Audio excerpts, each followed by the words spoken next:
Buenas tardes, estimados hermanos, es un gusto saludarlos a todos. Gracias por su sintonía a este estudio bíblico semanal. Lamento no poder estar en vivo con todos ustedes por alguna asignación de trabajo esta noche. Vamos a estar en diferido. Sin embargo, aquí entregamos este estudio bíblico que esperamos sea de edificación para ustedes como lo ha sido para mí al momento de prepararlo. Vamos a dejar en las manos de Dios estos siguientes minutos y le vamos a pedir a Él que se haga cargo de todo lo que suceda en la parte espiritual y que nos dé permiso de poder compartir la palabra de Dios, escudriñarla, hablar sobre ella bajo la unción de su Santo Espíritu. Bienvenidos sean todos y gracias una vez más por estar en esta cita. Señor, te damos gracias por darnos esta oportunidad maravillosa de poder encontrarnos contigo, Señor, a través de este estudio bíblico. Gracias, Señor, por darnos el espacio para poder publicar estos videos y de esa forma poder llevar la palabra de Dios a muchos rincones de la tierra. Te pido en el nombre de Jesús que bendigas los siguientes minutos en los cuales entregaremos este mensaje. Ayúdanos a aprender más de la palabra de Dios y de la responsabilidad que como iglesia cristiana tenemos en el mundo. Ayúdanos, Señor, a tomar nuestra responsabilidad. Es necesario porque el mundo lo necesita. Ten misericordia de mí, Señor, y ayúdame que en los próximos minutos pueda hacerlo bien, decir las cosas como deben ser, hacerlo de la manera adecuada y entregar a ti, Señor, como siempre, toda la honra y la gloria. Te doy gracias por este tiempo. Acompáñame, Señor, en el nombre de Jesús te lo pido. Amén y amén. Gracias a todos una vez más por su sintonía. Vamos a ir directamente a la escritura y como todos saben hemos estado haciendo dándole seguimiento al libro de los Hechos. Vamos al capítulo 9, por favor, versículos del 32 al 43. En lo que usted llega ahí a su Biblia, a Hechos 9:32 en adelante, quiero decirles que cuando su servidor estaba en el Instituto de Teología, una de las materias que más me gustaba era la materia del libro de los Hechos. Es impresionante todo lo que hay para aprender en este libro tan maravilloso. Hay cientos de historias, hay un montonazo de personajes bíblicos, todos tan interesantes que vemos cómo la obra de Dios empezó a correr como que era fuego en estos primeros capítulos de este libro. Cuando el doctor Lucas, quien es el autor del libro de los Hechos, fue inspirado por el Espíritu Santo a escribir todo esto, se ha de ver sentido abrumado de toda la información que había disponible en ese momento. Pues es necesario que nosotros en nuestro tiempo también seamos personajes bíblicos, ¿verdad? Modernos, por supuesto, personajes que marquen a otros. Hay algunas personas en estas porciones que solo aparecieron en 2 o 3 versículos bíblicos y no volvieron a aparecer en toda la Biblia, pero su nombre ha trascendido la historia solo por una mención de Dios en la Escritura. Ojalá que Dios se acuerde de nuestro nombre y nos ponga también en algún renglón importante de la obra de sus manos. Y es por eso que debemos servir a Dios todos los días, poniendo los ojos en Él como el autor, como el consumador de la fe, y que podamos abrazar el deseo de poderle servir, no solo para el reconocimiento de que nuestro nombre aparezca en algún escrito bíblico, sino porque la causa de Jesucristo es una causa verdadera. Y si estos hombres lo hicieron en aquel tiempo y esto ha trascendido tantos años, creo que usted y yo vale la pena que lo sigamos haciendo. Hechos capítulo 9 versículos 32 al 43. Dice la Escritura: aconteció que Pedro, visitando a todos, vino también a los santos que habitaban en Lida, y halló allí a uno que se llamaba Eneas, que hacía 8 años que estaba en cama, pues era paralítico. Y le dijo Pedro: Eneas, Jesucristo te sana, levántate y haz tu cama. Y enseguida se levantó, y le vieron todos los que habitaban en Lida y en Sarón, los cuales se convirtieron al Señor. Versículo 36. Había entonces en Jope una discípula llamada Tabita, que traducido quiere decir Dorcas. Esta abundaba en buenas obras y en limosnas que hacía. Y aconteció que en aquellos días se enfermó y murió. Después de lavada, la pusieron en una sala, y como Lida estaba cerca de Jope, los discípulos, oyendo que Pedro estaba allí, le enviaron 2 hombres a rogarle: no tardes en venir a nosotros.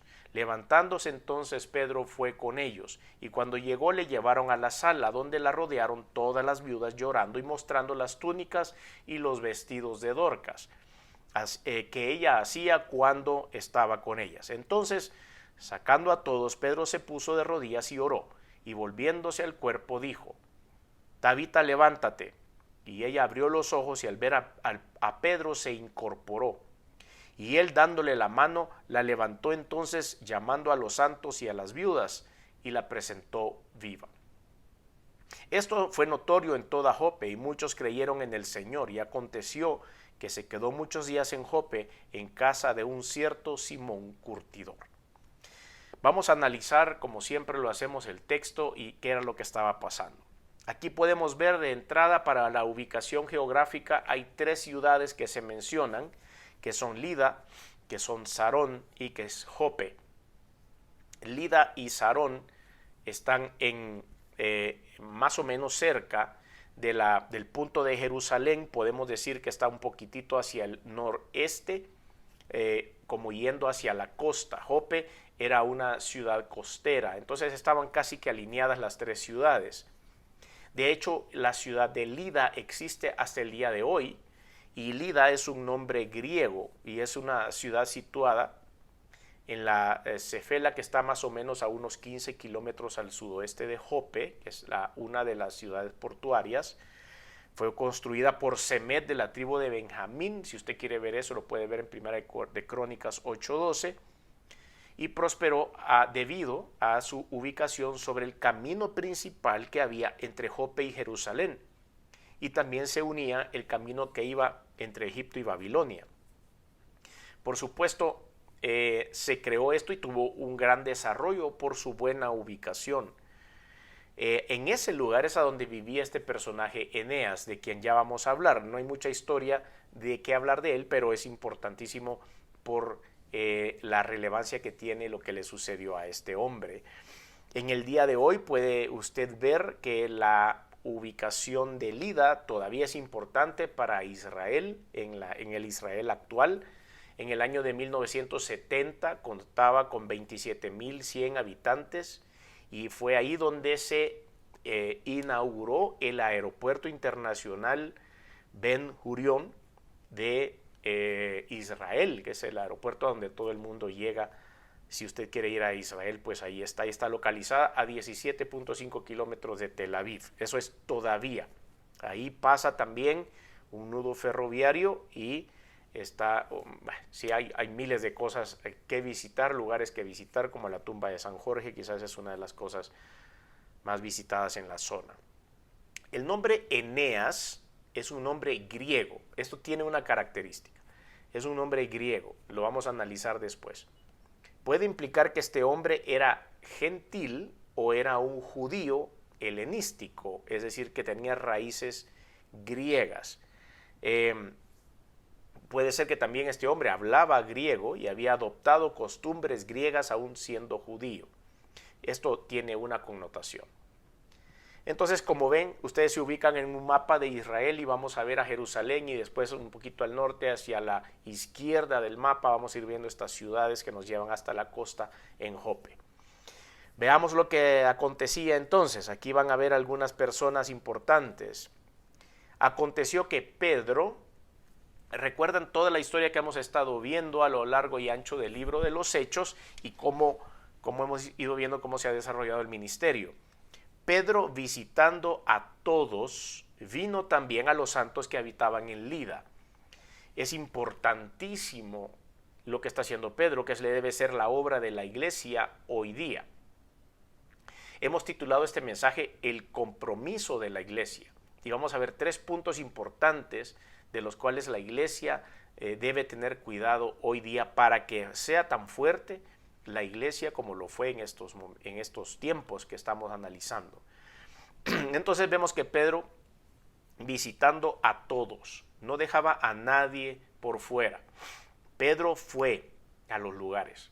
Era importantísimo notar que la iglesia, aunque eran los apóstoles, aunque eran los líderes de la iglesia, salían, caminaban, iban al pueblo. Y es algo que a veces nosotros no hacemos. esperamos y abrimos las puertas de las iglesias para que la gente entre, pero a veces tenemos que ir nosotros y buscar a las personas que tienen necesidad. Parece que es una persona ruda, parece una persona que habla en contra de Dios, esto y lo otro, y a veces son las personas que más necesitan de Dios. Es por eso que dice que el apóstol Pedro, visitando a todos, vino también a los santos. Ese es otro punto importante. Por eso cuando analizamos, cuando leemos una porción bíblica, hay que ver todas estas palabras. Dice aquí que también vino a los santos, es decir, él visitaba a todas las personas, sean creyentes, hebreos o no hebreos, pero también llegaba a los creyentes. Visitaba a todo el mundo y de repente se reunía con los creyentes de la zona. Y en Lida había un equipo ya de personas convertidas a Cristo, a los cuales la Biblia aquí le llama los santos. Y halló allí a uno que se llamaba Eneas. Puede ser que este hombre haya sido ya convertido a Cristo en el momento en el cual Pedro se asoma por esa zona. Pero se nota aquí, lo dice la escritura, perdón, en su descripción, que tenía 8 años que estaba en cama, pues era paralítico. Eneas no menciona, si nosotros estudiamos un poquito acerca de su biografía, no vemos qué edad tenía Eneas en este momento, pero vemos que sí, ya tenía 8 años de haber tenido una enfermedad, un accidente o cualquier otra cosa que le haya sucedido. Esto quiere decir que Eneas no nació con un problema de parálisis, sino que fue después en su vida que le sucedió. Eso lo hace también más descriptivo. Cuando se hacían algunos milagros y Jesucristo hacía algunos milagros, no era muy común ver los nombres de las personas a los que se le hacía. Por eso es tan llamativo que se use el nombre Eneas. Y una de las cosas que llama la atención era que era un nombre griego. ¿Qué quiere decir esto? En las primeras partes de la iglesia ustedes pueden recordar que después el apóstol Pedro fue reprendido por Dios. Él decía que había que predicar el evangelio de Jesús únicamente a los judíos. Y acá en el capítulo 9 de los Hechos él está haciendo eso, porque eso es lo que verdaderamente él cree. Más adelante Dios en una visión le dice que tiene que abrir el universo de personas a los cuales se le iba a llevar el evangelio y que debía incluir a aquellos que no eran judíos. Por supuesto, un poco más adelante vemos al apóstol Pablo hacerse cargo de ese ministerio. Pablo fue entonces el apóstol de los judíos, de los gentiles, es lo que quería decir. Entonces llama la atención cómo Pedro llega a este lugar a orar por un hombre griego, o que por lo menos tenía una gran influencia griega. Imagino, y aquí entro en el campo especulativo, esto no lo dice la Biblia ni nada, pero imagino que, claro, lo presentaron y les presentaron a todo el mundo, a Pedro, y le dijeron, todos ellos son convertidos, todos tienen linaje judío. Eneas, si bien es cierto, ha sido convertido al judaísmo, pero está aquí y es parte de nosotros, y Pedro no tuvo ningún problema en orar por él. Hacía 8 años que estaba en cama, pues era paralítico, y le dijo Pedro, Eneas, Jesucristo te sana. Y esto es lo que tenemos que aprender como iglesia. ¿En qué momento nos perdimos? Cuando nosotros, los seres humanos, creemos que otros seres humanos son los que sanan. ¿En qué lugar nos hemos perdido? Cuando hay algunos líderes religiosos que creen que ellos tienen el don de la sanidad. Pedro es claro acá y dice, Eneas, Jesucristo te sana. Yo no, le está diciendo, yo no tengo nada, pero el Señor nos ha delegado para ir y hacerlo, y por eso he venido a este lugar. No he pedido que este hombre llegue a una gran cruzada, no esperó a que este hombre llegara a un gran evento de sanidad en un estadio, en una ciudad. Pedro fue donde este hombre y lo sanó en el nombre de Jesucristo. Después viene aquí un versículo y dice, y le dijo Pedro una frase, y le dijo Pedro, Eneas, Jesucristo te sana, levántate y haz tu cama. Esto me suena así como mamá de adolescente. Levántate y haz tu cama, levántate niño, levántate y haz tu cama ya, porque ya es hora, ya son las 4:30 de la tarde y no te has levantado todavía. Levántate y limpia esta cama y este cuarto que ya ha dormido. Bueno, ustedes sabrán acerca de esas cosas que a veces dicen las madres. Pero bueno, levántate y haz tu cama. Y enseguida se levantó y le vieron todos los que habitaban en Lida. Esa es parte del milagro. El parte de las cosas que hacía Dios era para ministrar a otras personas. Por supuesto, el mayor beneficiado fue Eneas, porque fue curado después de 8 años de parálisis. Pero también las personas que vemos los milagros. Yo a veces le doy gracias a Dios y le digo, gracias Señor porque me tiene sentado en la primera fila de un montón de milagros que he visto suceder tanto en la iglesia, cuando uno ministra a personas, cuando uno da consejería. Uno ve milagros, milagros sobrenaturales que no me pasan a mí, que no son para mí. Los veo pasar en otras personas o en otras parejas o en otras familias, pero estoy sentado en primera fila viendo el show maravilloso y divino de Dios manifestándose en la vida de otras personas. Y eso lo que ha hecho en mi vida es fortalecer mi fe. Si bien es cierto, yo no he recibido ese milagro personalmente, lo he vivido tan cerca que es casi mío y por eso crece mi fe. Entonces el versículo 35 dice, y le vieron todos los que habitaban en Lido y en Sarón, los cuales, dice, se convirtieron al Señor. Otro punto importante. Hemos visto área geográfica. Hay que salir de la iglesia y cubrir áreas geográficas hablando de Dios. Ahora salir de la iglesia caminando y tocando los timbres como se hacía antes probablemente no sea la mejor estrategia. Pero nosotros estamos usando hoy una estrategia de poder llegar a través de redes sociales. Aquí estoy tocando las puertas de un montón de personas. Cada vez que publicamos un video le llega a usted una notificación de que hemos publicado algo. Eso es tocar a su puerta, eso es tocar el timbre y decirle, traigo un mensaje de parte de Dios. Tenemos que salir de nuestro letargo o del silencio e ir y tocar las puertas de las personas que lo necesitan. Entonces vimos que Pedro había salido, vimos que Pedro le predicó a toda la gente, vimos que Pedro también se dedicó a bendecir a las personas que la Biblia dice los santos o aquellos que ya habían sido alcanzados por Cristo.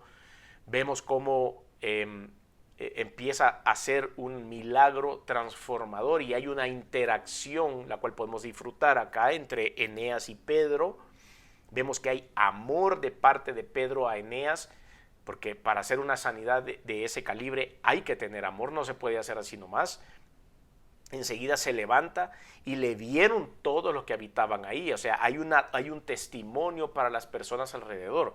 Por eso este primer milagro que vamos a analizar hoy tiene mucha relevancia. ¿Por qué? Porque Eneas le contó a otras personas también. Y no solo eso, los vecinos de la cuadra, del pasaje, de la colonia, de la municipalidad, del cantón, donde sea, ahora ven a Eneas subido en la bicicleta. Ahora ven a Eneas jugando fútbol en la cancha del parque. Ahora ven a Eneas cómo se va a trabajar por las mañanas caminando después de que este hombre había sido paralítico.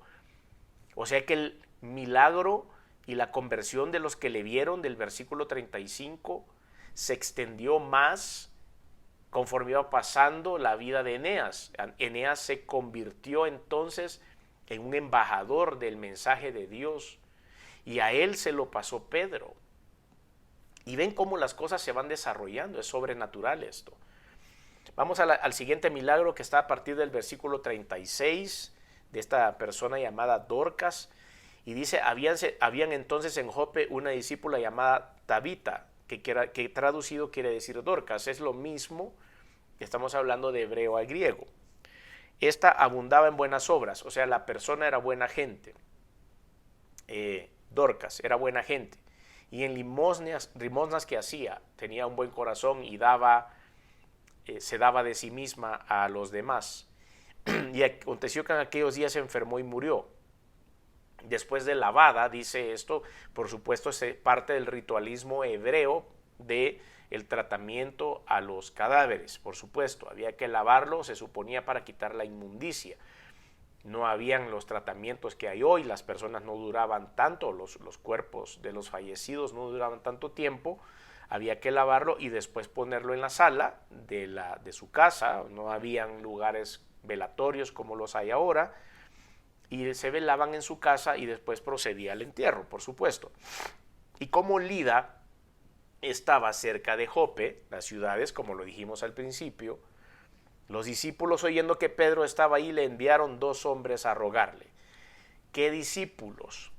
Importante, estamos ya hablando de Jope, estamos en otra ciudad, no la ciudad donde Eneas había sido sanado. Y ahí estaba sucediendo esto que estaba pasando con Dorcas. Pero vean ustedes que habían discípulos que ya estaban en esa ciudad. Y cuando oyeron, dijeron, aquí hay que hacerlo. Entonces vamos a orar por ella, pero vayan a traer a Pedro que anda por ahí. Y así hicieron, mandaron a 2 personas a rogarle a Pedro que llegara. No tardes en venir a nosotros, le dijeron, no tardes. Levantándose entonces, Pedro fue con ellos.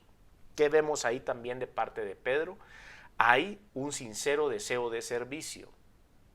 Pedro debe haber estado bien cansado porque lo anduvieron por toda Lida. Después del evento de Eneas, me imagino que así hizo una gran fila y todo el mundo quería conversar con él.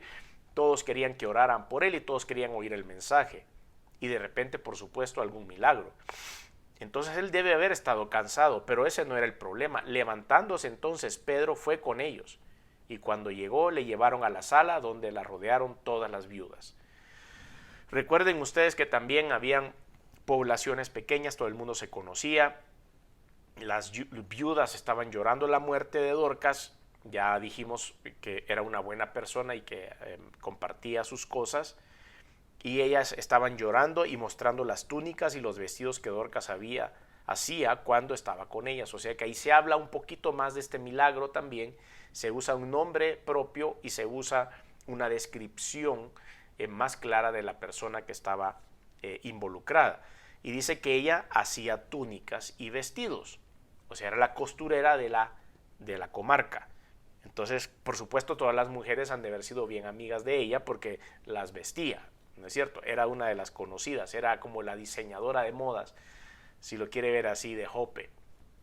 Entonces, sacando a todos, Pedro se puso de rodillas y oró. Y volviéndose al cuerpo dijo, Tabita, levántate, y ella abrió los ojos y al ver a Pedro se incorporó. Llama la atención también algo. Vea cómo Pedro le dice Tabita, y Tabita era su nombre hebreo original.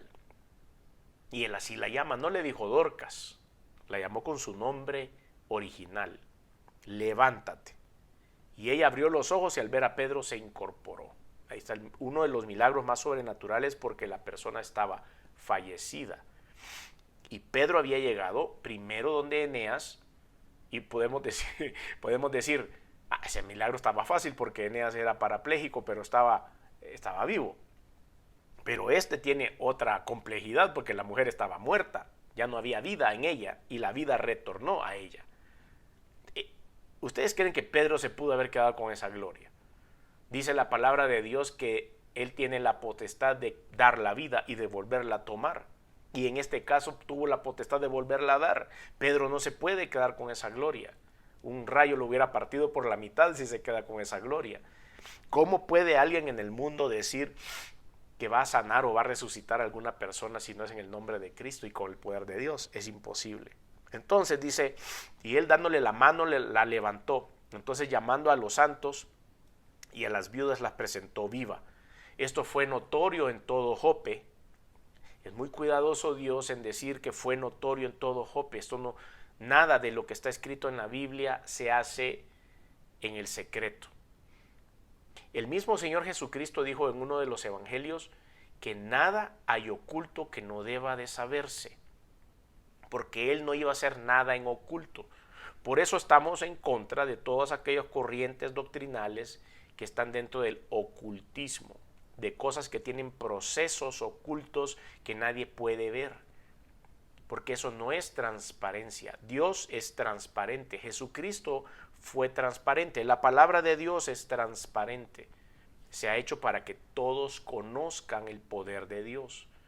No hay nada que sea oculto. En las iglesias cristianas no deben haber ritualismos ocultos, no debe haber nada que sea exclusivo para un grupo. El Señor es abierto y sus milagros están diseñados para que todos seamos sus receptores. Y él dándole, versículo 41, y él dándole la mano la levantó. Entonces llamando a los santos y a las viudas, o sea, a los convertidos y a las viudas, la presentó viva. Esto fue notorio en todo Jope. Por supuesto, como que no. Y muchos creyeron en el Señor, y aconteció que se quedó muchos días en Jope. Le gustó el lugar.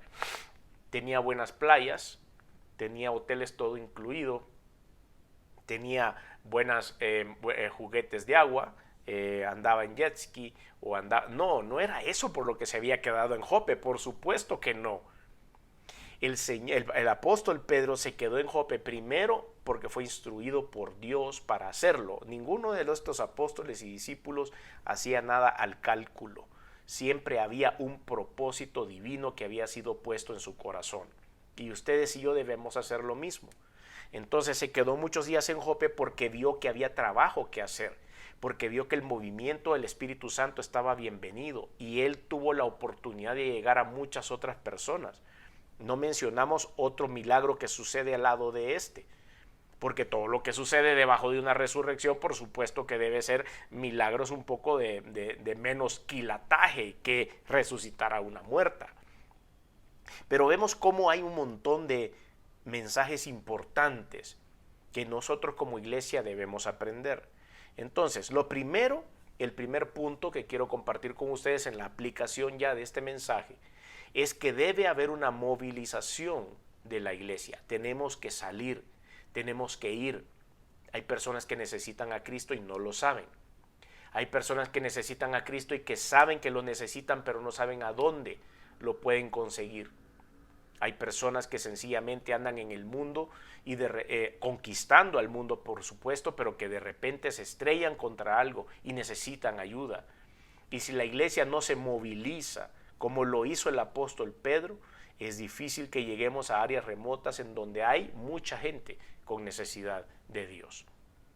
Entonces, la obediencia a los propósitos del reino de Dios nos va a llevar a cumplir esa gran comisión que dice Mateo 28:19.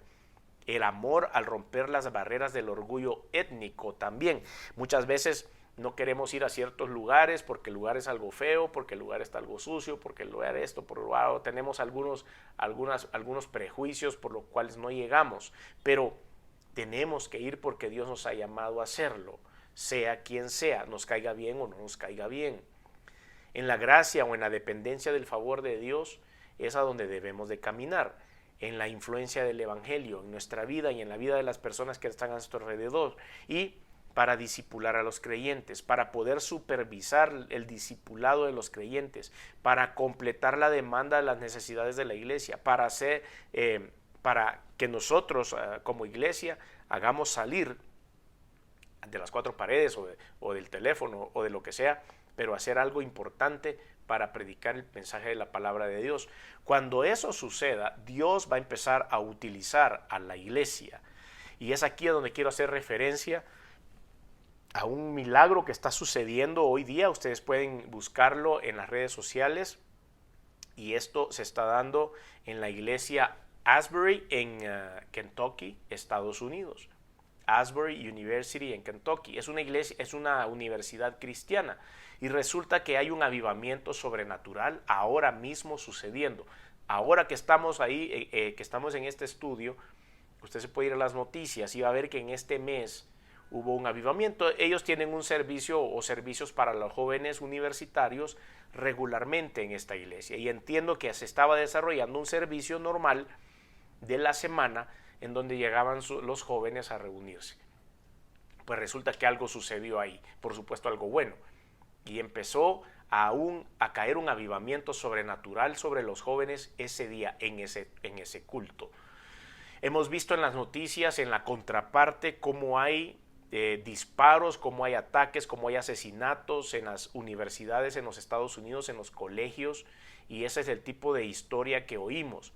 Por lo tanto, hoy que escuchamos de un avivamiento en una universidad en los Estados Unidos, nos llena de esperanza, de amor, de misericordia, porque sabemos que Dios está actuando. Dios va a balancear las cosas, Dios va a poner la diferencia. Y estos jóvenes han sido tocados por días, ya varios días. El inicio de ese servicio, si no estoy mal y no leí mal la noticia, empezó ahí por el 9 de febrero y este es el día en que todavía no paran han estado ininterrumpidos. Ese día que iniciaron ese servicio, llegaron las autoridades de la iglesia a terminar el servicio. Por supuesto, terminó el culto, bueno, ya todos váyanse para sus dormitorios, ha sido un gusto tenerlos por acá, pero los jóvenes no se querían ir, querían seguir y siguieron adorando al Señor y siguieron, le pidieron permiso a las autoridades de quedarse porque algo estaba pasando ahí, y ese permiso de quedarse se hizo también para el día siguiente y para el día siguiente y para el día siguiente, y hasta el día de hoy no paran esos jóvenes de adorar a Dios. Y ahí podemos ver algunas imágenes, ustedes pueden verlo en las redes sociales, en donde ha llegado, digamos, un joven que finalmente entendió que él tenía que entregarse a Cristo, y está ese joven de rodillas delante del altar y hay 3 o 4 jóvenes rodeándolo y teniendo misericordia de él, así como Pedro salió y tuvo misericordia de Eneas y tuvo misericordia de Dorcas y tuvo misericordia de muchos otros que no están registrados en la Biblia. Ese joven estaba con una necesidad y todos los demás están orando por él. Es tan grande el avivamiento que hay que ya no solo jóvenes llegan, sino que también han llegado adultos, están viendo qué pasa. Ya no solo llegaron la gente que vive alrededor de la universidad, están llegando de otros estados ya a ver qué es lo que está sucediendo y a ser parte del avivamiento. Esto está pasando. La iglesia debe ser movilizada. Debemos hacer ruido, debemos hacer historia, que nos conozcan porque cosas sobrenaturales están pasando. Me encantaría ir a Kentucky, me encantaría estar en ese lugar, me encantaría ser parte de esa historia, de ese avivamiento maravilloso. Esto nos hace llevar al siguiente punto, que es la sensibilidad por el dolor ajeno. A través de la unción del Espíritu de un avivamiento como este, hay una sensibilidad hacia el dolor y la necesidad de las personas. Y es ahí donde eso también nos mueve a salir de la iglesia e ir y buscar ese dolor ajeno para poder llevar el consuelo de Dios a estas personas. Veo una vez más esa imagen de estos jóvenes orando por ese joven que estaba en necesidad. Eso quiere decir que hay dolor en el corazón, que hay sensibilidad por esa situación que está pasando la gente. El ejemplo de la vida del ministerio del Señor Jesús, por lo que sufrió. El llamado de Dios a ser sensibles al dolor ajeno que vemos en 1 Pedro capítulo 3 versículo 8, ya no tengo tiempo para leerla, pero la enfermedad y la oportunidad de ser sanos, la naturaleza de la enfermedad es una gran oportunidad para que nosotros podamos llegar y orar por las personas necesitadas. El deseo de Dios que tengamos salud, el deseo de Dios que la gente tenga salud, y esto es lo que debemos llevarle a las personas, ir y alcanzarlos, llevarles una base doctrinal en la sanidad divina, llevarles una base doctrinal en la sanidad interna, no necesariamente solo sanidad divina del cuerpo, sino interna, del alma, de nuestro espíritu, que sea sano. Es un acto de la misericordia de Dios. Debemos hacerlo sin dudas. Es por eso que había sensibilidad en el corazón de Pedro por los enfermos. Es por eso que había sensibilidad en el corazón de Pedro por la fallecida y las personas que estaban alrededor de Dorcas, que estaban llorando su fallecimiento. Existe el deseo de darle importancia al apoyo mutuo en la familia, al apoyo mutuo de las personas que han sido tocadas por el Espíritu Santo. En el caso de los santos, como decía los que estaban en Lida, el sufrimiento del cristiano Eneas, el sufrimiento de las personas que estaban alrededor de Dorcas. Entonces vemos cómo todo esto es parte de este evento exitoso de la iglesia cristiana, siempre y cuando nosotros lo podamos hacer. Y el punto número 3, que nos va a hacer, que es parte de nuestro compromiso como iglesia, es mantener la fe en Jesucristo. La fe en Jesucristo conquista lo imposible, porque Él es el que actúa, no nosotros. Pero nosotros debemos depositar nuestra fe en Él, de que va a pasar. Nuestra oración tiene que ser: Señor, dame para dar. Dame para dar. La gente que está reunida en Asbury, Kentucky, está ahí recibiendo de la unción del Espíritu Santo para poderle dar a otros. Es por eso que el avivamiento no termina. No solo están los mismos 4 o 5 ministrando en esa iglesia de esa universidad, sino que es un grupo de personas, porque el Señor está dando para dar, dando para dar. La gente no solo se lleva la unción a la casa. La unción en la casa no sirve de nada. Es necesario, o más bien, las bendiciones de Dios nos da para repartir. No nos sirve de nada si las guardamos, si las dejamos en casa. Nos las da para que las repartamos. Y esa fe en el Señor Jesucristo es lo que tenemos que compartir con otros. Esa es la importancia que tiene el hecho de poderlo compartir. Entonces vemos cómo esto, Tabita estaba, como dijimos hace un rato, en el original hebreo arameo era específicamente, y quería decir gacela, y de esa manera se levantó casi que como una gacela de la sala donde la estaban velando. Se muestra el amor y en el servicio, el beneficio de la extensión del reino de Dios y todas las características que Dios quiere que nuestra iglesia tenga hoy día. Es por eso que tenemos este compromiso. Resumo los 3 pasos que debemos tener, que podemos aprender de esta porción bíblica. La movilización de la iglesia, es importante que salgamos y lo hagamos. La sensibilidad ante el dolor ajeno y la fe, mantener la fe en Jesucristo, predicar la fe en Jesucristo, que la fe en Jesucristo, Cristo es el que conquista lo imposible. Así que si usted no ha recibido a Dios como Salvador, a Jesucristo en su corazón, y quiere, así como está sucediendo en esa iglesia, un gran avivamiento en su vida, yo le invito a que reciba a Cristo como Señor y Salvador. ¿Cómo se hace eso? Yo no lo sé, yo no sé cómo recibir a Cristo. Es bien sencillo, es nada más haciendo una sencilla oración de fe, pidiéndole al Señor que pase a vivir, a morar a mi corazón. Si usted lo quiere hacer, yo le invito a que haga conmigo esa oración ahí donde está y diga: Señor Jesús, reconozco que soy pecador, reconozco que he hecho cosas que no han sido de tu agrado, perdóname, me arrepiento. Pero también reconozco que viniste al mundo hecho hombre, que te colgaron en una cruz y que la sangre que derramaste ha servido para limpiar mis pecados. Reconozco que resucitaste al tercer día y que estás sentado a la diestra de Dios. Por lo tanto, hoy abro mi corazón y te recibo en él como mi único y suficiente Señor y Salvador. Te doy gracias por esta oportunidad. Ven a mi corazón y ayúdame a conocerte más. En el nombre de Jesús, amén y amén. Gracias a todos por su atención a este estudio. Espero haya sido de edificación para todos, como lo ha sido para mí. Y vamos y conquistemos el mundo para Cristo. Que Dios los bendiga y, si Él lo permite, nos vemos en la próxima oportunidad.